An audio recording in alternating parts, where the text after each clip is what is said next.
Oui, allô professeur, je voulais savoir si vous pouvez me donner quelques infos concernant des statistiques. Alors, des statistiques, c'est pas vraiment évident pour répondre, parce qu'en fait, il existe finalement très peu de statistiques, parce que c'est un commerce qui est encore assez récent. Mais on peut déjà donner quelques petites pistes, on peut déjà donner les marges. Alors, généralement, sur la restauration, on fait à peu près une marge de 3, c'est-à-dire que vous prenez votre prix d'achat, qui est hors taxe, vous multipliez par 3 et ça vous donne normalement la marge qu'il faudrait faire. Attention, parce que ça marche surtout sur des produits, on va dire, très spécifiques. C'est-à-dire la boisson, enfin tout ce qui est boisson, et la restauration, si elle est quand même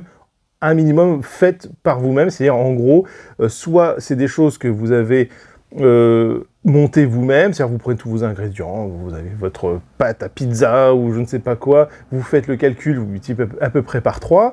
soit ça va être des choses qui sont presque faites, on dirait, il ne reste plus qu'à assembler, par exemple, vous avez déjà tout qui est quasiment prêt, il y a juste à rajouter un petit détail ou deux dessus, mettre au four, voilà, vous calculez à peu près, après il va y avoir des ajustements, mais essayez quand même de conserver une marge minimum,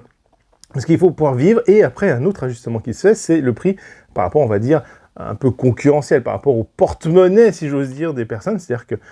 si vous commencez à vendre des boissons à 7-8 euros, ça va être plus difficile à justifier, même si ce sont des boissons artisanales. Vous voyez, il faut quand même essayer de trouver quand même le bon prix.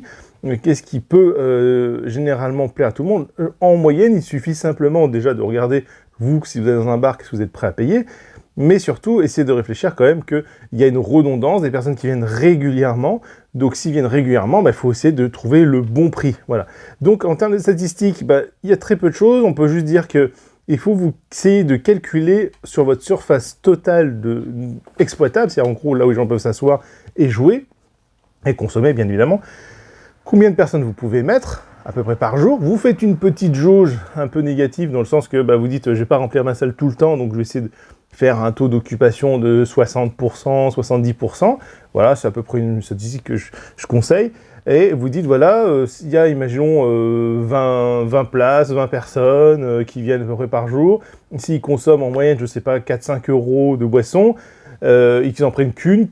qu'est-ce que ça me rapporte par jour? Et vous dites non, ça suffit pas, il faut essayer d'ajuster. Voilà, vous essayez de calculer un ratio, et après vous calculez en disant est-ce que je vais rentrer dans mes charges? En faisant tout ça, vous allez voir que vous allez pouvoir commencer à dégager des pistes très intéressantes en disant ce local-là, il est un peu trop cher, sachant que pour calculer le prix d'un local, je vous conseille de prendre le prix du loyer, vous divisez par le nombre de mètres carrés, ça vous donne déjà un indice de combien ça coûte, et n'oubliez pas toutes les petites charges annexes. Et si vous avez envie d'en savoir plus, il suffit simplement de s'abonner